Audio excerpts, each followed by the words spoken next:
I got a call this week on my radio show from a guy who said that he was a transgender, and he said that his mother was a lesbian. She got with a woman, and they raised the 3 boys, and it was a miserable life for him growing up like that. And I think he said that his older brother was one too, and he talked about how cruel the 2 women were raising them, and it was really hard on him. And he talked about how he was taking the medication stuff to change whatever, make you feel like a woman, I guess. And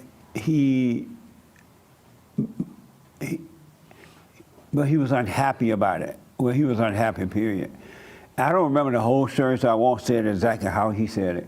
And then he said that he heard my show, and he heard that all thoughts are all lies all the time about anything, because he was so unhappy that at one point he was about to commit suicide. He was going to do it, but he heard that all thoughts are all lies all the time about anything. And so that caused him to realize that the thought of killing yourself was a lie, that it wasn't from him, right? So he didn't do it, and as a result, he's been listening to the show and remembering things, and he changed his mind about the transgender thing. So he stopped taking the medication, he stopped doing all that crap, and he said that he's grateful that he didn't do the body part, cut off the body part, all that kind of crap. And it was an amazing call, because it's the same spirit that every human being is dealing with. Every human being is dealing with evil spirit. We are all possessed with evil spirits, and one evil spirit is as bad as the other one. You may be doing something else, but it's as bad as a transgender. It's as bad as whatever it may be, because it's all evil. When you get angry, you're as bad as a transgender. And as I said before, you're 2 hoops and a holler away from becoming Jeffrey Dahmer. I don't think human beings, except for those who have started to pay attention and to overcome this stuff, you don't know that you're possessed. You don't know how bad it is until you really get serious about overcoming it. And once you get serious about overcoming it, it becomes, you can't have greater fun than working on yourself. The best part is it doesn't do anything about it. It is fun working on yourself, because you start to see, you understand everything, all your troubles disappear. And it's weird, because when you see this, you will see that in reality you have no troubles. You have 0 problems. Problems are an illusion that the devil put in your mind and make you think is you.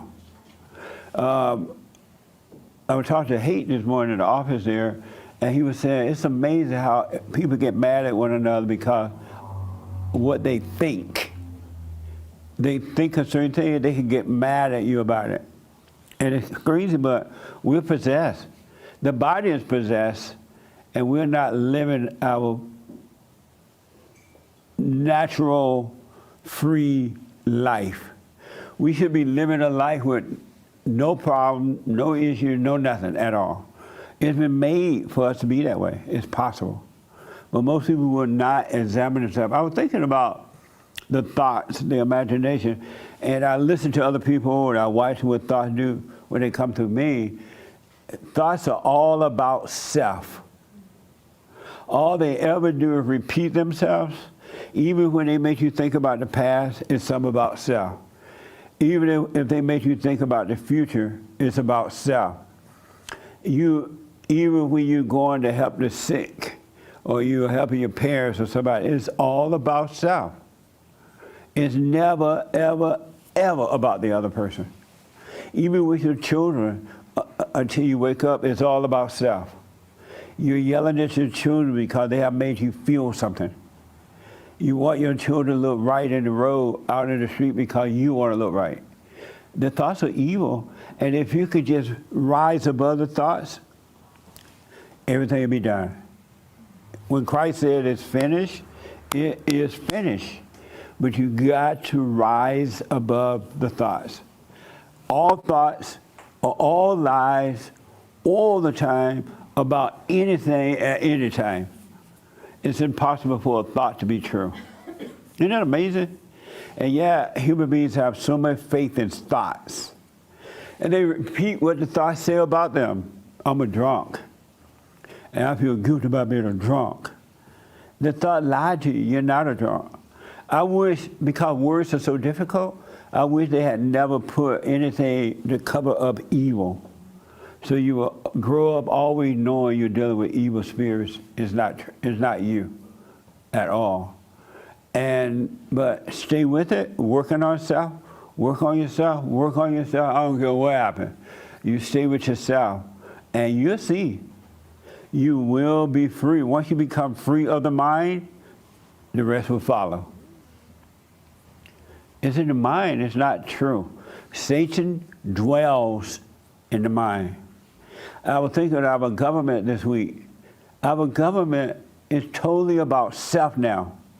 It's no longer we the people. It's the government. Listen to how they argue with one another when they have their little meetings. It's all about the individual.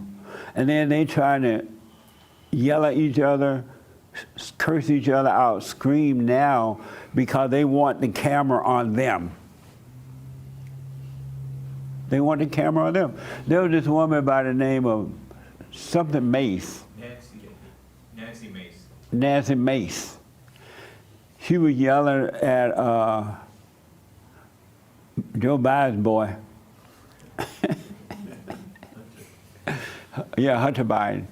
Hunter Biden went before them, and he and his lawyers were sitting there, and the government yelling at them. They didn't even care, they were laughing.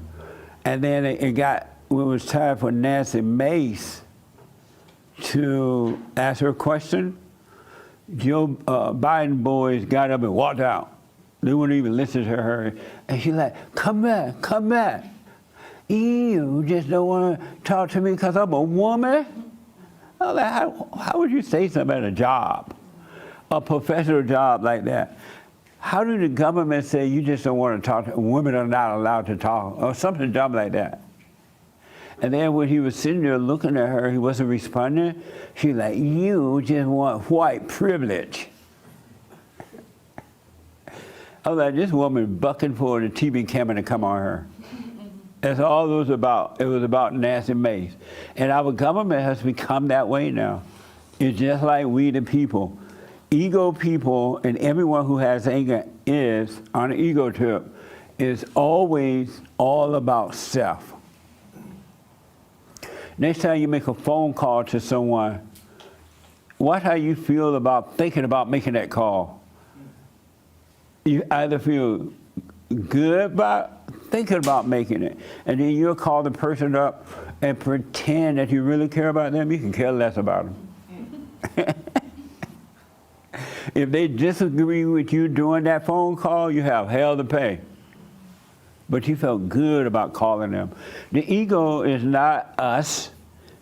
It is the thing that made a home in us. Christ came and he freed us from it. It's just that you don't know who you are yet. Once you discover who you really are, you're going to fly. You're going to live in this world and have no pain. You're going to live in this world thought-free. It's going to be amazing. Isn't it amazing? That's in your head, yo? Yeah. I was just going to add to what you said about being, how we're all free.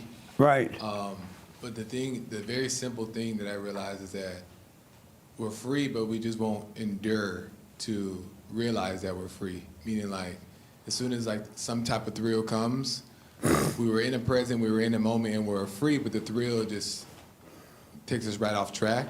But if we just endure it, then that's why people don't endure, is because, or they lose that freedom, is because they just go right back into the thrill. Yeah. It's just as simple as enduring. I want you to, from this point forward, suffer consciously. When those thoughts come up and the feelings are there, don't try to get rid of it real fast. Be aware of it and stay with it. Don't go unconscious about the pain and the thoughts and the pain that you're having. Stay with it, stay with it. Don't make a phone call in that minute. Don't do anything but just watch it. Like these are thoughts, right? And the feelings are all here too. And they'll come, sometimes they'll shock you and surprise you, and they'll pop up out of nowhere. And you'll see it, when you feel it, you'll see it or you'll see it. Stay with it. Just stay there and look at it. Just look at it. And you're gonna be feeling all scared and like, Lord have mercy when this is over. But look at it anyway. Just push back. Push back at the thoughts. Don't give in to them anymore. Just push back. Even the ones that make you feel good, or the ones that push back, because the feel good is a setup as well. We are free already, you just don't know it. And the world will help you stay in hell. Your friends, your family, your co-workers, your job, your boss, whomever, they will help keep you in hell because that's where they are. And the hell in them hate the light in you. And they'll do everything they can to bring you back into their hell. Each and every one of you and us and me and everyone can walk out of this room right now. You could be free right now and never be enslaved again. You could literally walk out of this room a new person. You really can. All you have to do is just relax and watch. And when those thoughts come, all you have to do is know that it's a thought and come back to your present. Be aware of what's around you. Every time they come, just be aware of what's around you. And you're free. In being free, there's nothing to think about, nothing to do. All you have to do is do that, and you'll be free forever and a day. No matter what the situation has happened, you're free from it. That was then, this is now. All you have is now. All you have is a new. There's no such thing as an old. All you have is a new right now. Isn't that amazing? So you can literally take a breath, catching my breath. No. Take a breath and relax and let it go. That's all you have to do. You don't have to hold on to it. You could be free. And eventually, the devil will be taken away from your mind and you will have a complete new mind. And a complete new mind doesn't think of the past or the future at all because it knows that there is no past or future. It knows that you're one. You're not a past and you're not a future. You're one. You're a whole person right here, right now. So you can be free right now if you wanted to. It's up to you. Just let your thoughts go. It's just a thought. That's all it is, unless you make a big deal of it. It's just, you can always tell when someone living their thought, they're always complaining. Because they're hooked on to the past or the future. The transgender guy, he can be free right now because it was never him. It's just that he's in his 40s too, and he still lives with his mama because he lived with the one he hates. But he could be free, and it sounds like he is working on it. But that same spirit, it's the same spirit that allows mothers to leave their children and go to work and pretend they're a man. They're jealous of the man, so they're sacrificed. It's the same transgender spirit. There's no love in it. It's all about self. Any questions about that or disagreements? Yes, sir. You say that this man was enslaved by thoughts of anger. Yes. Yes. The devil come in all kinds of spirits. Once you have anger, all kinds of spirit work through you. Go ahead. That we, so in order to free ourselves from anger, we must be aware that we have it in the first place. That's an interesting question. The way you free yourself from it is to give up. Stop the fight. Just give up. Don't fight with the devil anymore and just watch him. Give up. If you give up right now and never fight with that again, you'll be free. Stop fighting. You can't do anything about it because it's not you. Give up. Give up. Isn't that amazing? Stop fighting.